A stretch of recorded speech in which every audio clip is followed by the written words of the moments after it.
지난 시간에 우리가 깨닫는 것이 무엇인가에 대해서 공부했습니다. 우리가 깨닫는 것이 마음이긴 한데 마음이라고 해서는 안 된다라고도 이야기했습니다. 자, 그러면은 왜 그런가 이제 이번 시간에 자세하게 공부해 보도록 하겠습니다. 자, 기본적으로 그걸 설명하기 위해서 우선 최상용이라는 개념부터 설명을 드리겠습니다.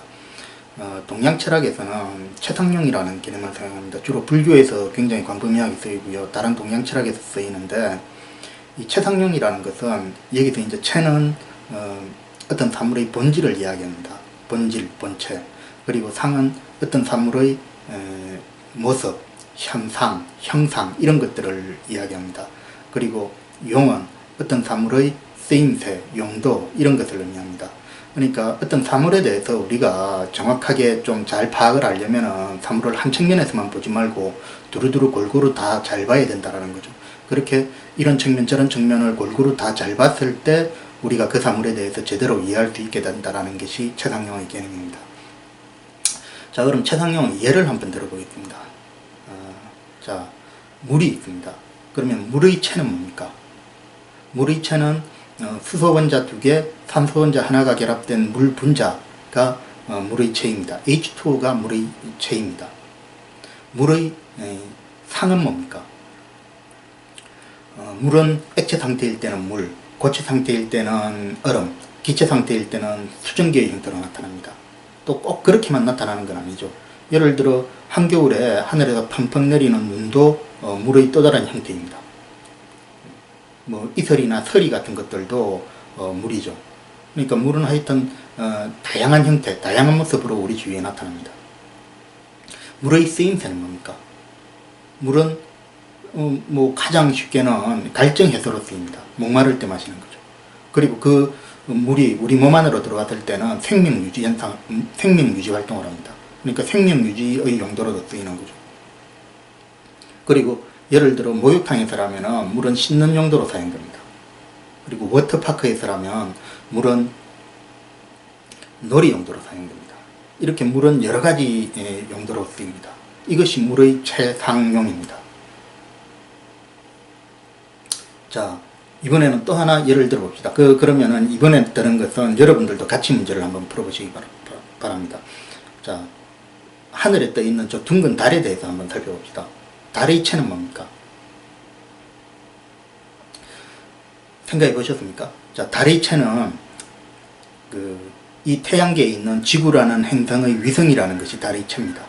그리고 달의 무게가 어떠며 크기가 어떠며 지구로부터 얼마나 떨어져 있으며 언제쯤 태어났으며 이런 것들이 달의 체입니다. 달의 상은 뭡니까?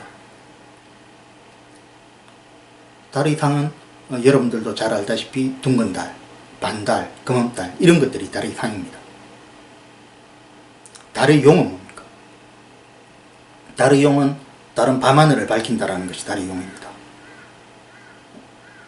또 달 때문에 밀물썰물이 생기잖아요. 그러니까 달의 용은 밀물썰물도 됩니다. 아무튼 이런 것들이 달의 최상용입니다.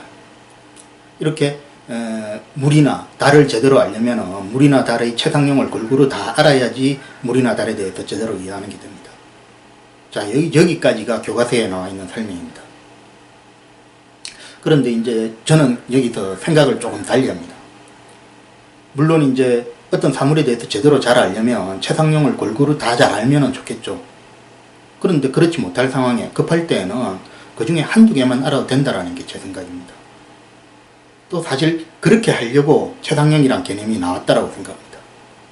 그러니까 최상용이란 개념은 최상용을 골고루 다 알아야지 된다라는 측면 때문에 나왔다라기보다는 제 생각에는 최상용은 사실 그 중에 어느 한두 개만 알아도 되기 때문에 최상용이라는 개념이 나왔다라고 생각합니다. 자, 이게 무슨 말인가 하면 제가 예를 들어 보겠습니다. 2살짜리 말 배우는 어린애가 있다고 생각해 봅시다. 그 어린애가 아빠에게 와서 물어봤습니다. 아빠, 달이 뭐예요? 그러면 이때 어떻게 대답합니까? 달의 본질부터 알려줘야 되겠다라고 해서 달이란 건 말이야 우리 태양계에 지구라는 행성이 있는데 그게 우리가 살고 있는 이곳이야. 근데 이 지구에 딸려있는 미성이 달이란다. 그리고 달의 크기는 어떻고 이런 식으로 알려주는 부모가 있습니까? 2살짜리 어린애한테. 그렇게 안 알려준단 말이죠. 모든 부모님들은 어떻게 합니까? 애가 아빠 달이 뭐예요? 라고 했을 때 어떻게 합니까? 그냥 손가락질 한번 합니다. 저기 저 하늘에 떠있는 저 둥근 거 있지? 그래 저기 저거 그거야. 그래 저 둥근 게 저게 달이야 라고 말이죠. 그러면은 아무리 2살짜리 어린애라도 달의 용까지 함께 직관적으로 알아차립니다. 아, 달이 저렇게 밤하늘을 밝히는구나까지 알아차린단 말이죠. 그런데 거꾸로 달의 체만 알려준다, 달의 체를 알려준다고 생각합시다. 달은 지구의 위성이고 어떻고 크기가 어떻고. 그럼 애가 알아들을 수 있습니까? 못 알아듣는단 말이죠. 만약에 어떤 부모가 정말 자기는 모든 사물을 파악할 때 최상용을 반드시 골고루 갖춰서 알아야 된다라고 생각을 해봅시다. 그렇게 생각한다고 해봅시다. 그래서 2살짜리 어린애가 아빠 물이 뭐예요? 라고 했을 때 물은 말이야 수소번자 2개 산소번자 하나가 화학적으로 결합한 H2O라는 게 물이란다 라고 알려주면은 애가 알아들을 수 있겠습니까? 못 알아듣겠습니까? 못 알아듣는단 말이죠. 본인이야 기분 좋겠죠. 야, 이 지구상에 어떤 아버지가 이렇게 훌륭하게 유식하게 가르쳐 줄 수 있겠냐 라고 본인은 기분 좋아할지 모릅니다. 근데 그게 기분 좋아할 일이겠습니까? 듣는 아이의 수준에서 듣는 아이가 알아차려야지, 알아들어야지, 이해해야지 그게 제대로 된 알려주는 거지. 그렇지 못한데 그렇게 물의 본질만 강조하는 것은 그건 잘못된 가르침입니다. 그러니까 제 생각에는 최상용이란 이렇게 다 알려주는 게 어려울 때는 그 중에 먼저 한두 개만 알려주면 된다라는 게 그게 제 생각이고 최상용이 실제로 현실에 쓰이는 그 모습입니다. 사실 이 지구상에 그 누구도 애들한테 달이나 물이나 어떤 사물을 알려줄 때 최상용을 다 안 알려줘도 된다. 그 중에 애들이 알아듣기 쉬운 것만 알려주면 된다라고 아무도 그렇게 교육 안 시켜주잖아요. 아무도 안 시켜주지만 본능적으로 다 알지 않습니까? 모든 부모님들은 본능적으로 아이들 수준에서 봤을 때 아이들이 알아차릴 수 있는 것만, 이해할 수 있는 것만 먼저 가르쳐 줍니다. 체나 상이나 용이나 아이들 수준에서 받아들일 수 있는 것만 먼저 알려주고 그 다음에 사물의 본질은 어떻게 됩니까? 나중에 천천히 학교 가서 배우면 됩니다. 모든 부모님들은 아무도 알려주지 않아도 최상용이란 개념을 몰라도 다 그렇게 합니다. 그것이 현실에 최상용이 쓰이는 방법입니다. 자, 제가 왜 최상용 이야기를 했겠습니까? 우리가 깨닫는 그 무언가에 대해서 이야기를 하려고 하기 때문입니다. 자, 우리가 깨닫는 그 무언가를 우리는 흔히 마음이라고 합니다. 이제 그 마음이라는 것은 우리가 깨닫는 그 무언가가 어려우니까 우리가 알아듣기 쉽게 하려고 편의상 붙인 이름입니다. 그리고 이 편의상 붙인 이름은 마음 말고도 굉장히 많습니다. 이건 또 나중에 한참 자세히 또 저희가 살펴볼 텐데 그 마음이라는 것의 최상용은 뭘까요? 마음이라는 것의 체는 사실 우리가 깨닫는 그 무언가는 여러분들도 다 이름을 들어보면 아 그거였어라고 다 한 번씩은 다 그전에 나도 들어봤어라고 생각하실 겁니다. 우리가 깨닫는 것은 무엇인가 하면은 안역따라 삼맥삼볼이라는 것을 깨닫습니다. 그게 우리가 깨닫는 그 무엇, 우리가 깨닫는 마음의 체입니다. 안역따라 삼맥삼볼이는 인도말이고 그것을 중국어로 번역하면은 무상정등정각이 됩니다. 여기서 무상이란 것은 위가 없다라는 뜻입니다. 그러니까 요새말로 번역하면 최고의 그 정도로 해서 번역하면 되겠습니다. 그리고 정등이란 것은 여기서 비교할 수 없다 정도로 해석하면 되니까 요새말로 하면 절대 정도로 번역하면 되겠습니다. 그리고 정각이란 바른 깨달음. 그러니까 무상정등 정각이란 것은 최고의 절대적인 바른 깨달음 이 정도로 번역하면 되겠습니다. 이게 우리가 깨닫는 마음의 체입니다. 이게 부처님께서 깨달으신 겁니다. 자, 최상용에서 물이나 달을 볼 때는 상부터 봤는데 이제 마음에 대해서는 용부터 보겠습니다. 마음의 용은 뭐겠습니까? 마음의 쓰임새. 자, 우리가 깨닫는 안역따라 삼맥삼보리를 마음이라고 했을 때 그 마음은 우리가 평소에 가지고 있는 우리가 생각하는 그 마음과 다릅니다. 우리는 평소에 떡 먹고 싶은 마음, 데이트하고 싶은 마음, 뭐 게임하고 싶은 마음, 출세하고 싶은 마음, 돈 벌고 싶은 마음, 이런 마음을 가지지 않습니까? 이런 마음과 무상정등정각에서 말하는 그 마음은 서로 다른 마음입니다. 그렇지만 다르긴 하지만 거기에도 마음이라는 단어를 붙였을 때는 우리가 떡 먹고 싶은 마음, 데이트하고 싶은 마음, 이런 마음과 어떤 일정한 연관관계가 있으니까 마음이라는 것을 붙였겠죠. 그러니까 그 어떤 점에서 비슷한가 하면은 우리가 떡 먹고 싶다 뭐 이런 마음을 가질 때 그 마음은 온갖 가지 생각들을 하잖아요. 그러니까 마음이라는 것은 기본적으로 쓰임새가 생각이라고 일단 해둡시다. 그래서 마음의 용은 생각입니다. 자, 마음의 상은 뭡니까? 자, 안역따라 삼맥삼보리는 전혀 우리 눈에 안 보이는 거지 않습니까? 우리가 볼 수도 없고 만질 수도 없고 전혀 우리 눈에 안 보이는 건데, 자, 이게 우리 눈에 어떤 형태로 보이는가 하면은 이것이 있으면 저것이 있다, 이런 식으로 보입니다. 이것이 있으면 저것이 있고, 좀 잘 안 실감이 안 나시죠? 그럼 이걸 좀 다른 말로 바꿔보면은 콩 심은데 콩 난다, 이게 부처님께서 깨달으신 겁니다. 자, 콩을 심으니까 콩이 나고, 팥을 심으니까 팥이 나고, 콩을 안 심으니까 콩이 안 나고, 이게 부처님께서 깨달은 마음의 모습입니다. 마음의 상입니다. 자, 여기서 이것이 있으면 저것이 있다, 이것은 제가 지어낸 말이 아닙니다. 이게 부처님께서 직접 말씀하신 겁니다. 부처님께서 직접 말씀하신 거고, 그러니까 일단 뭐 제가 조금 이따 또 자세히 설명을 드릴 텐데, 이게 좀 잘 안 믿기더라도 일단 이제 이게 마음의 모습이라고 이제 일단은 보고 지납시다. 이 마음의 모습을 우리가 보는 이유가 뭡니까? 아까도 제가 말씀드렸다시피 최상용을 우리가 공부하는 가장 큰 이유는 그 중에 어느 부분이 우리가 알아보기 쉬우냐, 그거부터 치고 나가서 그거부터 공부를 해보자라는 차원에서 최상용을 공부하는 거라고 제가 말씀드렸지 않습니까? 그런데 이제 체는 너무 어렵고, 그 다음에 상이라는 걸 보니까 이것도 어렵단 말이죠. 이것이 있으면 저것이 있다. 그러니까 이제 그걸 또 다른 측면에서 또 봐야 됩니다. 근데 이제 그 다른 측면에서 보기 전에 이것이 있으니 저것이 있다가 불교에서 뭐라 그러는가 하면은 이걸 인연이라 그럽니다. 인연이라 그러기도 하고 인과라 그러기도 하고 연기라 그러기도 하는데, 인연, 인과, 연기가 원래 각각 뜻이 조금씩은 다 다릅니다. 예를 들어 인연이라는 것은 원인 쪽에 인이라는 원인, 연이라는 원인, 이 합해져 가지고 뭔가가 일어난다라는 쪽에 원인 쪽에 액센트를 둔 단어고요. 연기라는 것도 그런 원인 쪽에 연이라는 것 때문에 일어난다, 그러니까 원인 쪽에 좀 액센트가 주어진 단어고, 인과라고 한다면은 원인에서 원인할 때 인을 가져오고 결과에서 과를 가져왔습니다. 그러니까 인과라는 말은 원인에서 한 글자, 결과에서 한 글자를 가져왔으니까 전체적인 프로세스를 보겠다라는 그런 좀 뉘앙스가 담겨 있는 단어고요. 그래서 인과, 인연, 연기가 조금씩 다른 단어긴 한데 우리가 보통은 같은 의미로 사용합니다. 그래서 저도 여기서 그냥 혼용해서 쓸 테니까 그렇게 하시고요.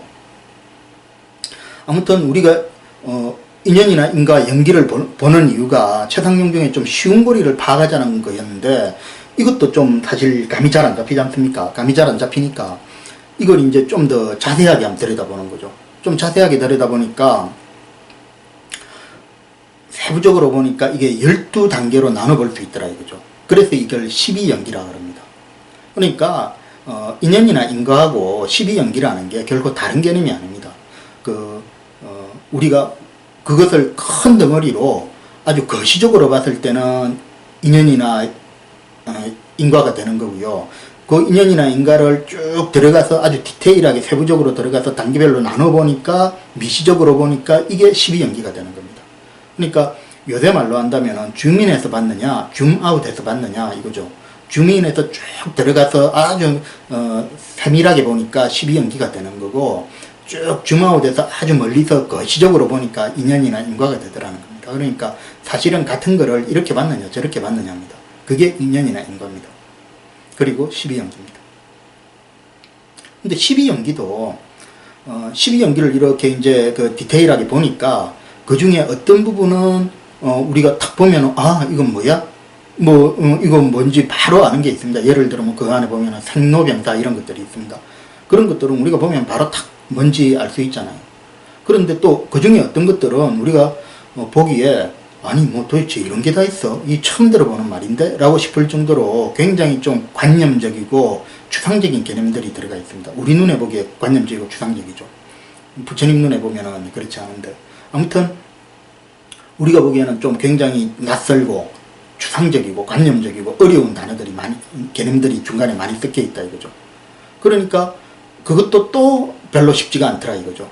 그래서 그러면은 좀 더 쉬운 게 없냐 보니까 그 중에 12연기 중에 좀 굵직굵직한 것들, 우리가 보거나 또는 탁 말하면 바로 알아차릴 수 있는 그런 우리가 그림을 그릴 수 있는 그런 것들만 몇 개 뽑고, 또 우리 눈에 보이지 않지만 우리가 그냥 직관적으로 알아차릴 수 있는 그런 것들만 뽑아서 만드는 게 뭐냐 하면은 바로 윤회입니다.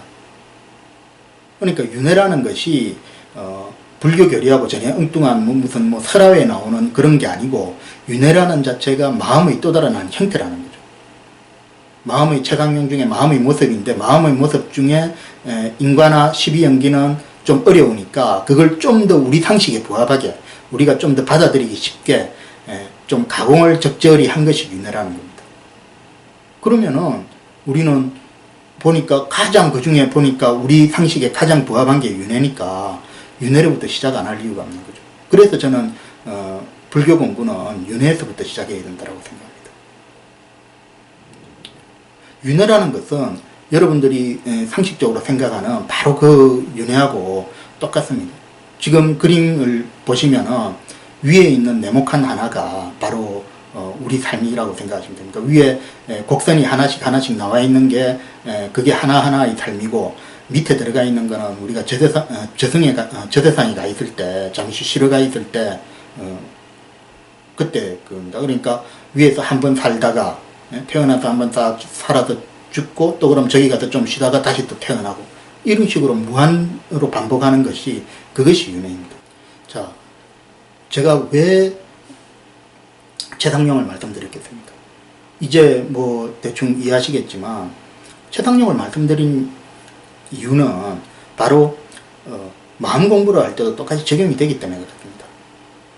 마음 공부를 할 때 채부터 접근하면 어렵단 말이에요. 그래서 채부터 접근하면 안 되고, 무엇이 가장 쉬운 건가를 보니까 상해 윤회라는 것이 있더라는 말이죠.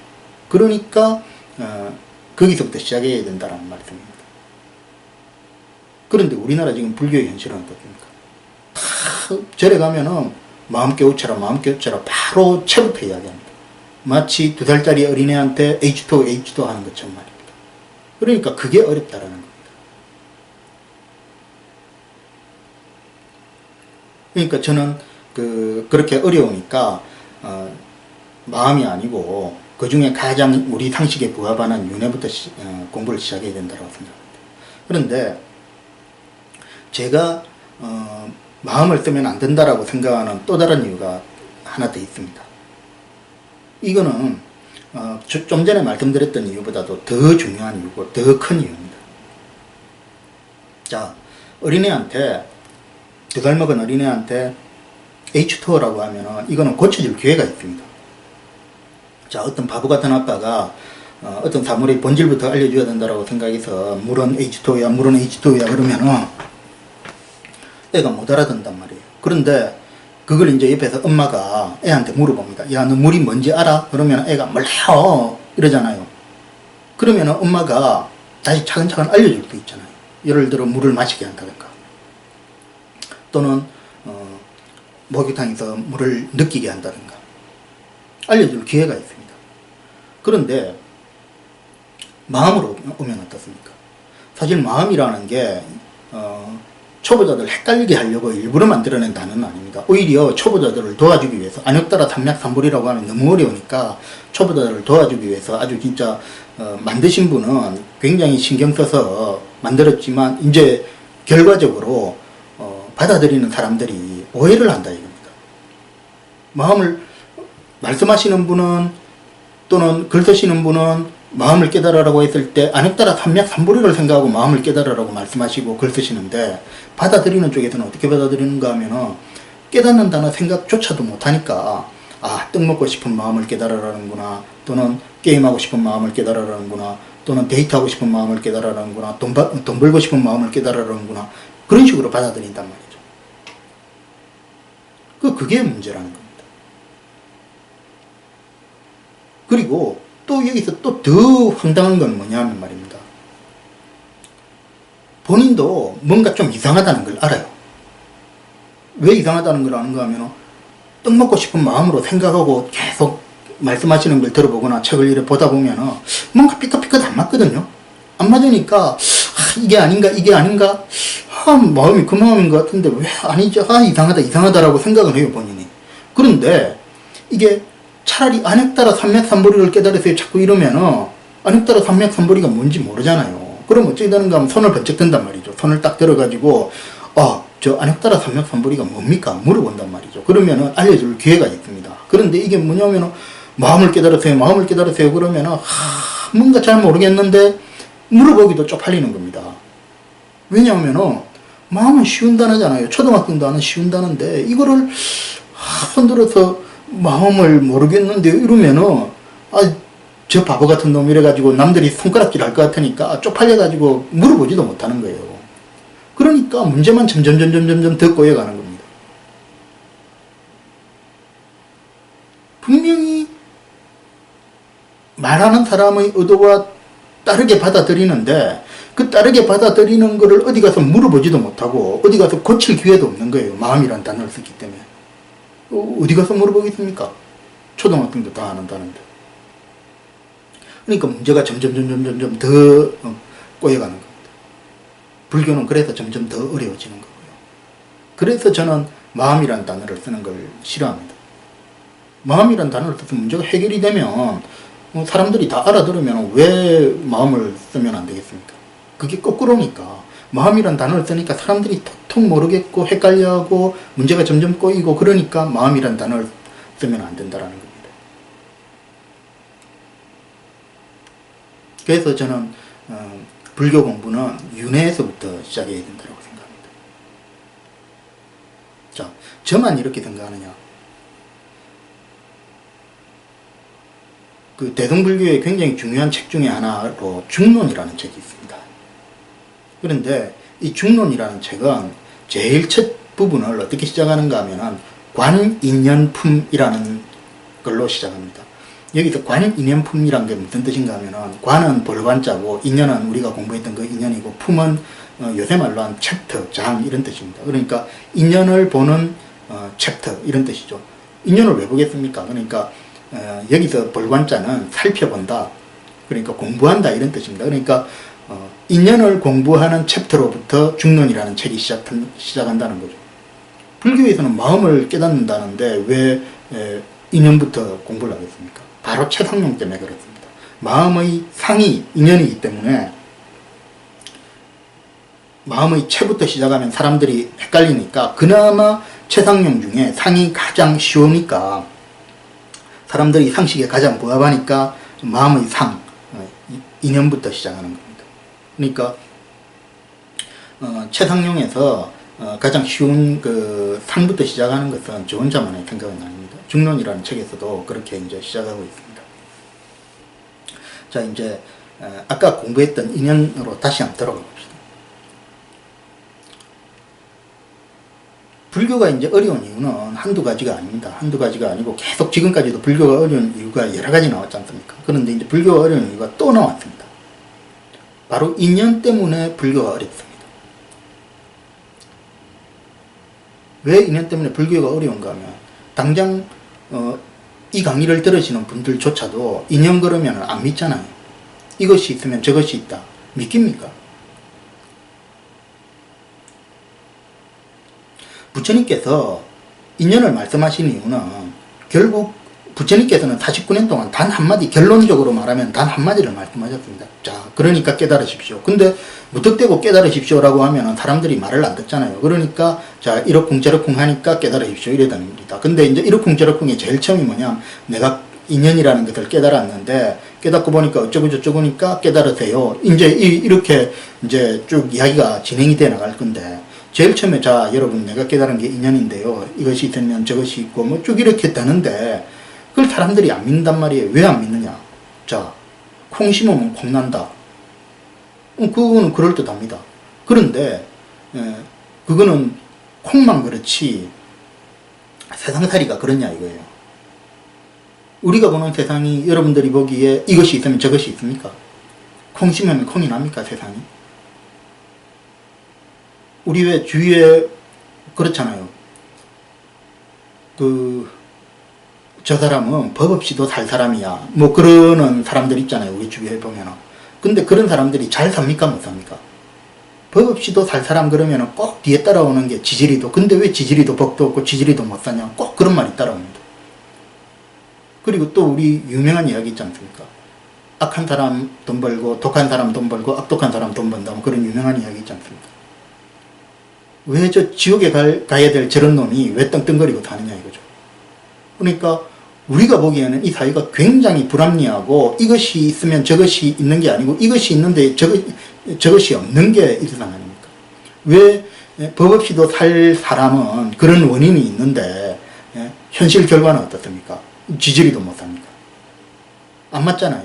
또 저렇게 나쁜 놈이, 저렇게 악독한 놈이 그런 원인이 있는데 결과는 어떻습니까? 떵떵거리고 살잖아요.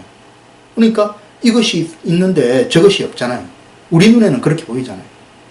그러니까 부처님 말씀이 안 믿기는 겁니다. 그러니까 부처님께서 자, 딱 이제 책을 폈어요. 책을 딱 펴니까 자, 이것이 있으니 저것이 있고 그러면은 거기서부터 속에 욱 하고 올라오는 겁니다. 안 믿기니까 아이씨, 개뿔 쓸데없는 소리 하고 있어. 세상 이치도 모르는 게 뭐 이렇게 되는 거예요. 안 그렇습니까? 뭐 좀 그럴듯 해야지. 우리가 딱 이래 이야기를 했을 때 우리가 무릎을 탁 치면서 아 그래 맞았다 그래 이래야지. 계속 그래 이러면서 쭉쭉쭉쭉 따라가다 보니까 나중에 부처님께서 그러니까 결론적으로 자 여러분도 깨달으십시오 이렇게 되는데, 처음부터 딱 자 이것이 있으니 저것이 있고 그러는데 거기서부터 아이고 네가 세상을 몰라도 한참을 모르는구나. 아이고 뭐 이러다니까 네가 사회생활을 해봤냐, 왕자로 태어나가지고 뭐 세상에 대해서 뭘 알아 이러면서 이제 안 믿는 거예요. 안 믿고 그래 니 한번 이야기해봐라. 아이고 자 그러니까 쭉쭉쭉쭉 뒤에 가도 뒤에 하나도 뭐 귀에도 안 들어오는 거예요. 하나도 귀에도 안 들어오고 그러다 보니까 나중에 깨달으십시오 이러면은 아이고 놀고 있네 이래야 되는 겁니다.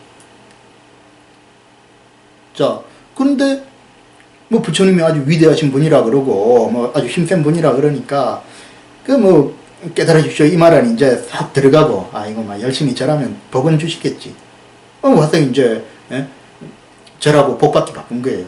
부처님 말씀 하나도 안 들어오는 거예요. 이유가 뭡니까? 바로 연기에서부터 나오는 겁니다. 연기를 못 믿으니까.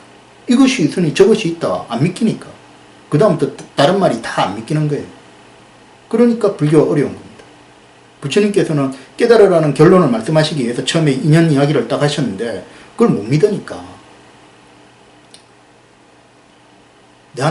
내 삶에 현실로 안 오고 실감이 안 나고 세상 우리가 보기에 얼마나 그 부조리하고 불합리합니까?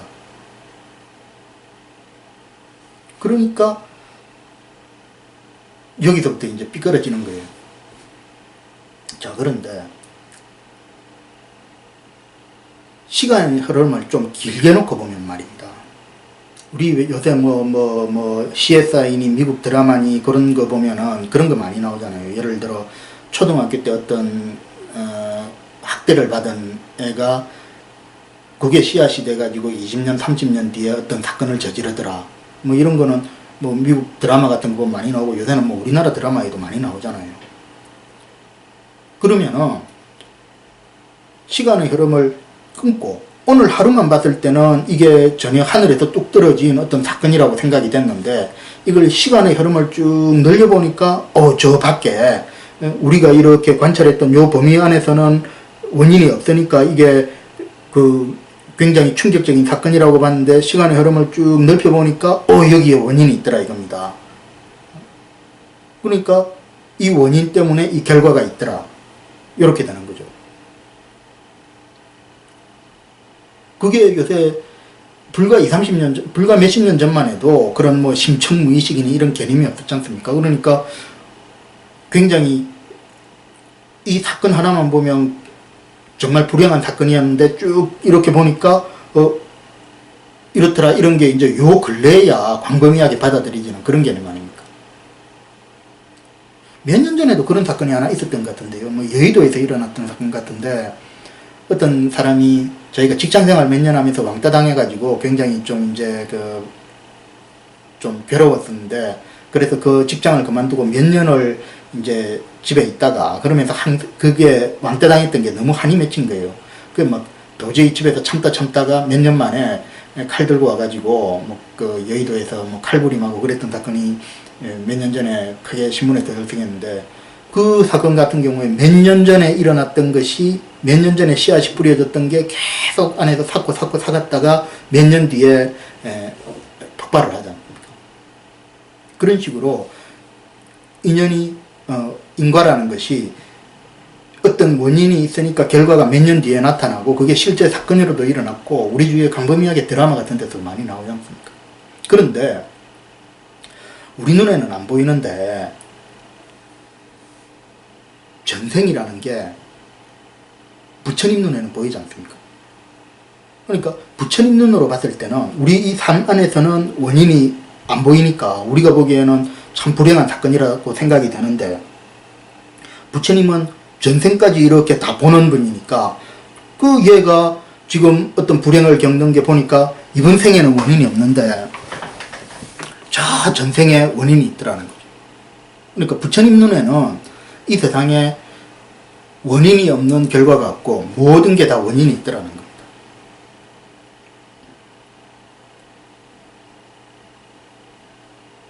근데 이런 것들이 사실 우리 눈에는 안 보이잖아요. 우리 눈에는 안 보이니까 이제 여전히 우리는 좀 전생이 어디 있어 부터 해가지고 뭐 잘 모르겠어 뭐 이래되고 잘 안 믿기는데 이거는 진짜 우리가 참선 수행을 해서 체험으로만 자기가 알 수 있는 거지 설명한다라고 우리가 뭐 아르마리로 알 수 있는 건 아니고요. 아무튼 이 부분은 뭐 정 궁금하시면은 나중에 참선 수행을 열심히 한번 해보십시오. 그러면은 자기가 이게 진리구나라는 거를 느낄 때가 있습니다. 하여튼 우리 아르마리로는 이제 이 정도로 말씀을 드리고요. 그리고 이제 이거는 우리 주제와는 살짝 벗어나는 건데 이왕 이야기가 나왔으니까 이제 잠깐만 요거 좀 한번 짚고 넘어가겠습니다. 이제 이야기가 나온 김에 잠깐만 짚고 넘어갈게요.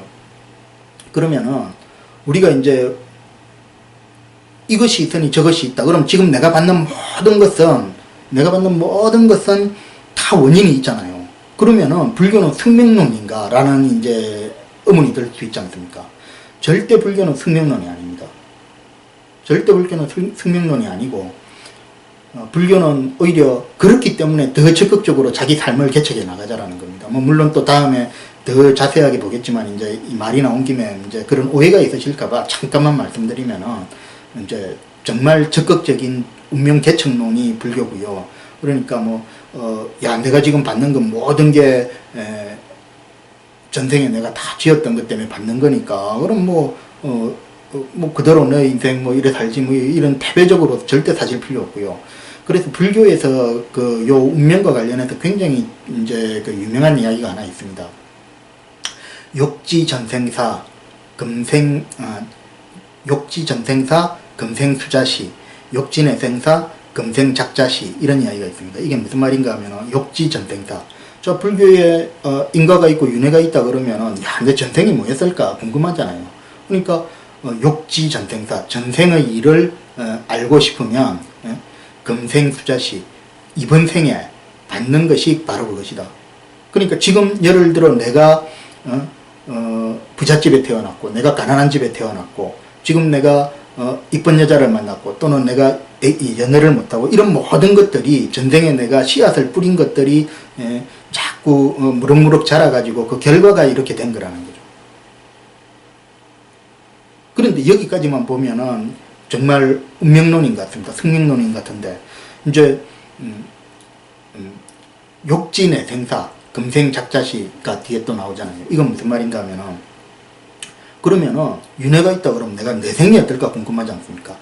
욕진의 생사, 다음 생의 일을 알고 싶으면 금생작자시, 지금 내가 하는 일을 보면 된다 이거예요. 지금 금생작자시, 지금 생에 내가 짓는 것이 바로 그것이다. 이제 금생에 내가 하는 행동 하나하나가 그것이 원인이 돼서 싹 터가지고 다음 생에 결과로 나타난다는 거죠.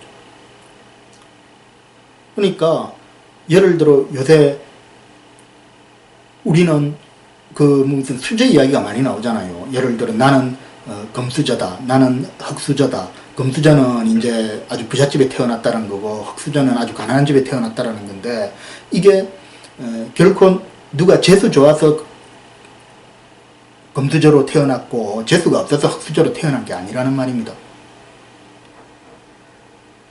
전생에 다 원인이 있다는 거예요. 원인이 전생에 좋은 씨앗을 뿌렸으면, 착한 일을 많이 했으면 부잣집에 태어나는 거고, 나쁜 일을 많이 했으면 가난한 집에 태어나는 거고. 근데 그렇다고 해서 비관적으로 생각할 필요 없습니다. 왜냐하면은 우리가 한 번만 윤회한 게 아니고 수천 수만 번을 윤회했거든요.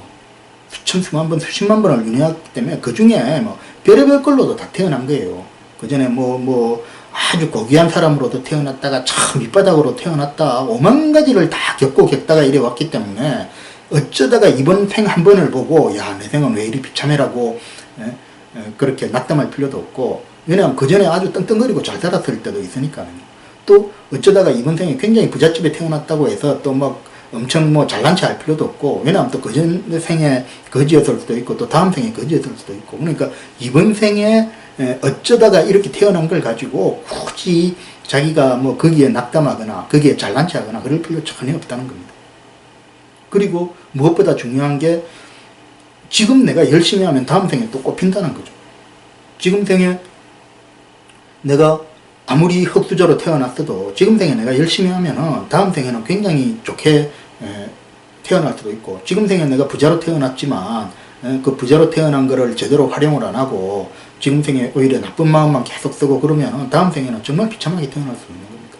그러니까 불교는 절대 승명론이 아니니까 혹시 그런 오해를 하실까봐 이제 잠깐 연필로 지금 했던 거고요. 그런 오해는 하지 마시라는 겁니다.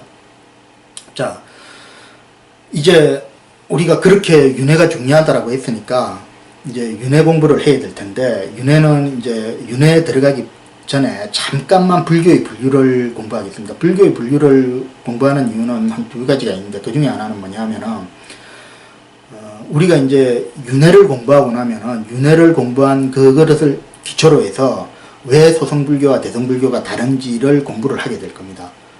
그러니까 그 전에 소성불교와 대성불교가 뭔지에 대해서 간략하게 알고 윤회를 공부할 때 왜 소성불교와 대성불교가 다를까를 계속 문제의식을 가지고 공부를 하자라는 차원에서 소성불교와 대성불교에 대해서 아주 간략한 차이점만 이제 말씀을 드릴 거고요. 본격적으로는 윤회를 공부한 다음에 소성불교와 대성불교를 다루도록 하겠습니다. 그리고 또 하나가 뭐냐면 윤회 공부가 그만큼 중요하다라는 말씀을 드리려고 하는 건데요. 자, 일단 이제 먼저 소성불교, 대성불교를 나누는 것부터 먼저 해보겠습니다. 인도 북부에서 이제 불교가 처음에 발현을 했습니다. 이제 불교가 발현을 해서 처음에 이제 발전한 불교가 소성불교고요. 그 다음에 그 불교가 한번 크게 발전을 합니다. 그래서 그게 이제 대성불교고, 그런데 이제 학자에 따라서는 대성불교 다음에 또 금강승불교가 크게 한 차례 발전을 했다, 이렇게 보시는 분도 있는데, 저는 조금 생각이 다릅니다. 다만 이제 제가 금강등불교를 잘 모르는데 제가 알고 있는 정보로만 판단을 하면은 금강등불교는 대성불교 내에서 살짝 발전이 일어난 거지 대성불교와 근본적으로 다르지 않다라고 제가 지금 알고 있는 정보로는 그렇게 판단이 되기 때문에 저는 이제 소성불교와 대성불교만 가지고 이야기로만 나눌 거고요. 학자에 따라서는 소성불교, 대성불교, 금강등불교 이렇게 나눌 학자도 있다. 이제 그 정도 말씀드리고, 금강등 불교는 저기 티벳의 달라이라마께서 하시는 게 금강등 불교입니다. 자, 아무튼 서성불교는 여기서 소는 적을 소자, 성은 수레 성자입니다. 그러니까 1인용 작은 수레라는 말이죠. 그래서 나 혼자 깨닫자, 이게 이제 서성불교입니다. 그래서 이 서성불교는 인도의 남동쪽으로 주로 전파가 됐습니다. 그래서 지금 현재 스리랑카, 태국, 미얀마 이런 데서 굉장히 광범위하게 신앙이 되는 게 서성불교고요. 이거를 이제 남쪽에서 인도의 남쪽에 주로 있는 불교라고 해서 남방불교, 또는 남쪽으로 전파됐다고 해서 남전불교 이렇게도 합니다. 그리고 서성불교가 한번 크게 발전한 대성불교는 인도의 북동쪽으로 동북 방향으로 전파가 됩니다. 그래서 중국, 한국, 일본 이런 데서 광범위하게 신앙되는 게 대성불교입니다. 대성불교는 여기서 대자는 큰 대자고 이제 성자는 수레 성자고, 그러니까 이거는 큰 수레를 타고 모두 함께 깨닫자, 이 뜻입니다. 대성불교는. 그러니까 서성불교는 혼자 깨닫자는 거고, 대성불교는 모두 다 같이 깨닫자라는 게 대성불교고요. 이 대성불교는 이제 인도의 동북쪽으로 갔다고 해서 이제 북방불교, 또는 북쪽으로 전파됐다고 해서 북전불교 이렇게 이야기합니다. 그리고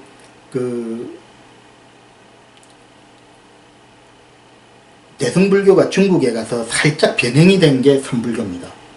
이제 이 선불교가 지금 우리나라에서는 거의 대부분이 이 선불교를 신앙하고 있는데요. 그러다 보니까 이 선불교는 대성불교 내에 이제 대성불교하고 완전히 다른 게 아닙니다. 대성불교 내에 살짝 변형이 된 게 선불교인데, 근데 대성불교보다 선불교가 또 어렵습니다. 왜 어려운가 하면은 불교에서는 이제 근기라는 표현을 쓰는데, 최상승 근기만을 위한 최상승 근기를 위한 불교가 선불교이기 때문에 어렵습니다. 이게 최상승 근기라는 말이 이제 뭐 사회 용어로 치자면 뭐 천재나 영재 뭐 이 정도가 될 것 같은데요.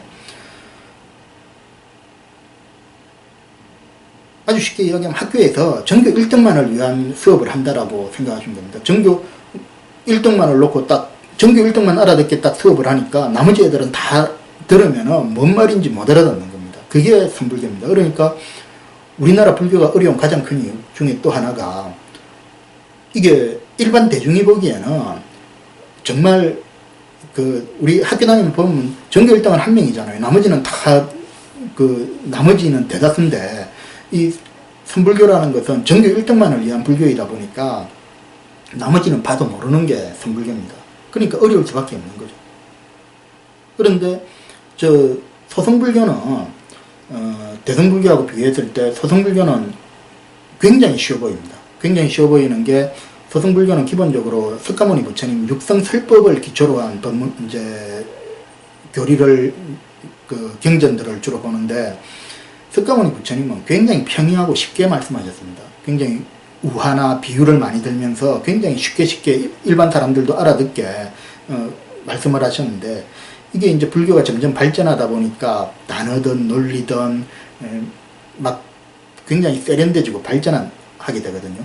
그런데 이게 이제 세련되고 발전했다는 말은 좋게 표현한 거고, 나쁘게 표현하면은 비비꼬고 막 어려운 거 쓰고 뭐 이런다는 겁니다. 그러니까 석가모니 부처님께서는 굉장히 쉽고 평이하게 말씀을 하셨는데, 대성불교는 막 단어도 더 어려워지고 문장도 더 어려워지고 막 어려운 막 비비꼬는 개념들도 나오고 뭐 논리 체계도 막 더 어려워지고, 하여튼 여러 가지 측면에서 다 이제 어려워진다라는 거죠. 그러니까 대성불교 책은 딱 보면은 기본적으로 서성불교 책보다 훨씬 어렵습니다. 훨씬 어렵고, 더더군다나 그 대성불교가 살짝 변형된 선불교는 보면은 그 선불교 고성들 선문답한 거 보면은 더 일반인들이 보기에 더 어렵고 더 못 알아봅니다. 그러니까 우리나라에서 이제 불교 공부하시는 분들은 대성불교 경전이나 선불교 고성분들 선문답한 책이나 보면은 뭔 말인지 하나도 모르겠거든요. 하나도 모르겠으니까 이제 옆에 기웃거리는 거죠. 남들은 도대체 어떻게 하나? 세상에 불교란 게 이렇게 어려운 건가?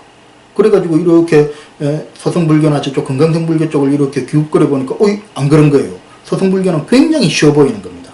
굉장히 쉬워 보이고 또 금강등불교는 교리 공부를 많이 시킵니다. 우리나라는 상대적으로 불린문자 그래가지고 이게 전교 1등만을 위한 거니까 교리 공부에 그렇게 좀 소홀히 한다라고 해야 되나? 좀 무시하는 경향이 있습니다. 그러니까 전교 1등은 한마디만 하면 알아듣잖아요. 그러니까 전교 1등 보고 그냥 한마디 척하고 야 알겠지? 자 자습해. 뭐 이런 거하고 비슷해요. 그러니까 우리나라에서는 막 컨대님들이 뭐고 경전 책 보고 있으면 컨대님들이 옆에서 보고 야야야 최근 뭐 보냐 빨리 가서 앉아서 참선이나 뭐 이런 식이잖아요. 그러니까 답답해 죽는 거예요. 경전은 봐도 모르겠고 예? 뭐 앉아서 참선하라는데 참선은 공부는 안 되고 뭐 그러다 보니까 이제 여기저기 보니까 저기 건강등불교는 교리 공부를 아주 친절하게 아주 많이 시켜준다니까 막 관심이 가는 거예요. 그러니까 한 10여 년 전부터 서성불교 쪽에도 공부하러 가고 건강등불교 쪽에도 공부하러 가고 그래서 스님들도 많이 가시고 제가자분들도 많이 가고 그래서 공부를 많이 하십니다. 제가 왜 이 말씀을 드리는가 하면은 그렇게 가셨으면은 이제 좀 그 성과를 낼 때가 되지 않습니까? 그런데 누가 그 성과를 가져온 게 있냐 이거죠. 서성불교가 쉬워 보여서 갔는데 드디어 서성불교에서 내가 그 어렵던 교리가 쌈박하게 정리가 됐어 라고 자신 있게 가져오시는 분이 있습니까? 또는 금강성불교가 교리 공부를 많이 시키니까 그 교리 공부 많이 시키는 데 가서 야 그래 드디어 내 교리가 시원하게 한 방에 정리가 됐어 하시는 분이 있습니까? 물론 서성불교나 금강성불교 쪽에 소개하는 책들은 많이 나왔잖아요. 그쪽하고 우리하고 같은 불교긴 하지만 또 이래 조금씩 다른 부분이 있으니까 그 조금씩 다른 부분들을 야 저기서는 저런 것도 있더라 뭐 이런 식으로 소개하는 책들은 많이 나왔습니다. 소개하는 책들은 많이 나왔는데 과연 사람들이 그 어려워하는 불교 교리를 한 방에 팍 날려버릴 만큼 시원하게 정리하는 책이 나왔느냐 이거예요. 안 나온다 이겁니다. 왜 안 나오느냐? 바로 윤회 때문에 그렇습니다. 윤회를 모르니까 저 영화 중에 건축한 개론이라는 영화 있지 않습니까? 유명한 영화. 근데 그 영화에 이제 조연으로 나오는 배우분이 한 아주 명대사가 있습니다. 인수본에도 못하는 놈이 미적분 푼다. 뭐 그런 식의 대화를 이제 이야기를 한 게 기억이 나는데 인수본에가 수학에서 기초라 이거죠. 책 펼치면 제일 처음 나오는 거다 이거죠. 근데 제일 처음에 나오는 걸 모르니까 그 다음에 나오는 거는 아무리 해봤자 못 알아듣는다 이 이야기 아닙니까? 마찬가지입니다. 윤회가 뭡니까? 우리 방금 공부했잖아요. 우리가 깨닫고자 하는 그 무엇 불교에서 가장 지고지순으로 생각하는 그 안역따라 삼맥삼보리 바로 그거기 때문에 그렇습니다. 안역따라 삼맥삼보리 자체는 우리가 아르마리로 알 수는 없습니다. 오직 체험으로만 알 수 있는 겁니다. 체험으로만 알 수 있는 건데 문제는 체험으로만 알 수 있는 걸 하더라도 적어도 어렴풋이라도 좀 아르마리로 적당히 어렴풋이라도 좀 알아야지 그걸 목표로 나갈 거 아닙니까? 근데 아무것도 거기에 대해서 모르면은 또 이제 뭐 백두산이 어디 있는지도 모르고 뭐 저기 저 부산 근처에서 막 헤매는 거하고 똑같은 거 아닙니까? 뭔가 나름대로 대충은 뭐다라는 정도는 알고 가야죠. 그런데 이 서성불교가 쉬워 보인다 또는 건강등불교에서 교리 공부를 많이 해준다 라고 해서 가봤는데 윤회가 해결이 됩니까? 윤회가 해결이 안 되는 거예요. 윤회가 해결이 안 되니까 그 다음에 아무리 서성불교가 쉬워 보여서 뒤적뒤적 뒤져봐도 그 다음에 진도가 안 나가는 겁니다. 마찬가지로 건강등불교 아무리 친절하게 설명을 해줘도 윤회가 뻥하고 안 뚫리니까 그 다음에 봐도 또 모르는 거예요. 그러니까 여전히 불교 교리는 미스테리로 남아있는 겁니다. 그게 현실입니다. 제가 왜 이걸 아느냐? 제가 그랬거든요. 제가 불교 교리 공부를 하는데 봐도 모르겠는 거예요. 봐도 억지로 서양 철학 책을 보면 다 알겠는데 동양 철학으로 넘어와서 불교 측만 보면은 억지로 알았다라고 이제 알 것 같다라고 했는데 돌아서면 또 이해가 안 돼요. 이번에는 무릎을 탁 치면서 알았다라고 생각했는데 또 돌아보면 또 모르겠고, 이 책 볼 때는 좀 알 것 같았는데 똑같은 말이 저 책에 보니까 또 모르겠고, 이게 무한 루프로 반복되는 거예요. 그게 이제 내가 왜 불교 교리를 그렇게 헷갈리는가를 원인을 알면 그 원인만 집중 공략을 할 텐데, 원인도 모르는 거예요. 그냥 답답하게 그냥 맨땅에 헤딩하듯이 보고 또 봐도 모르겠고. 그런데 어느 날 윤회가 이거였구나라고 윤회에 대해서 탁 아는 순간 모든 게 뻥 하고 뚫리는 겁니다. 제가 이런 경험을 했기 때문에 윤회가 중요하다라는 것을 이제 아는 거고요. 그래서 제가 지금 이제 서성불교, 금강성불교 말씀드렸던 이유는, 불교는 다 같은 불교이기 때문에 서성불교든 대성불교든 선불교든 금강성불교든 다 윤회를 모르면 안 된다라는 겁니다. 거꾸로 우리나라 선불교에서 우리나라에서 불교 교리에 목말라 하시던 분들, 또 서성불교에 가서 아무리 쉬워 보여도 서성불교 가봤는데 역시 불교 교리가 해결 안 되신 분들, 또 불교 교리 설명 잘해준다라고 해서 금강성불교 갔는데 거기서도 해결 안 되신 모든 분들이 이 윤회를 해결하면, 이 윤회가 뭔지를 정확하게 이해하시면 불교 교리는 그대로 빵 뚫린다라는 겁니다. 그만큼 윤회가 중요한 겁니다. 그러니까 다음 시간에 저희가 공부할 윤회가 그만큼 중요하다는 말씀을 드리기 위해서 오늘은 서성불교와 대성불교가 왜 다른가에 대해서는 윤회를 먼저 공부하고, 윤회를 다음 시간에 자세히 공부하고, 그 다음에 그걸 바탕으로 해서 이제 서성불교, 대성불교 본격적으로 말씀을 드리겠습니다. 하여간 다음 시간에 공부할 윤회는 굉장히 중요한 거니까 다음 시간 공부 잘 했으면 합니다.